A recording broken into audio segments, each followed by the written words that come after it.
guys, Marianne Elliott from 360 Mortgage Solutions. So I wanted to have a quick chat to you today about how much income it takes to purchase a property. And look, the reason being is I've got a lot of clients who will look at their budget, and as long as they have the residual amount left over to service a debt, then they feel like that's how much they can afford to borrow. But in actual fact, there's a whole lot more information that goes into the application to work out how much your borrowing power is. So some things to consider are credit cards. If you've got a credit card, the bank or lender, when you're doing a loan, will act as though you owe the whole limit. And the reason I say that is a lot of people will say to me, oh, it's got a $10,000 limit, but look, I only owe $500.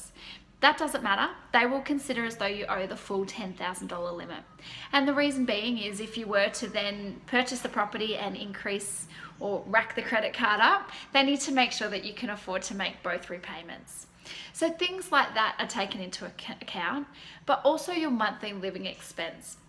Now you need to tell your broker or your bank or lender what your monthly living expense is. And if that is above the average for you in your circumstances, then they will take your amount. But if it's below the average, then they will take the average amount. And again, the reason being is they don't want you getting a property and not being able to afford the lifestyle that you're used to, and then defaulting on the loan and not repaying or anything like that. So if you want to check out more what's included when you're looking at how much you can borrow and different things that the banks and lenders will look at, then make sure you check out the blog. I'll put the link in below.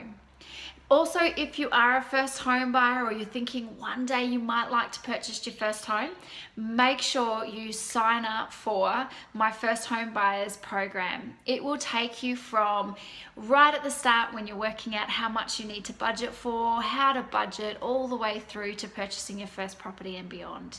So I'll pop the link for that program in below as well. The first 50 people to register when it comes live at the end of August will get free access. So make sure you register today so that you don't miss out on your free access. Thanks guys, have a great day.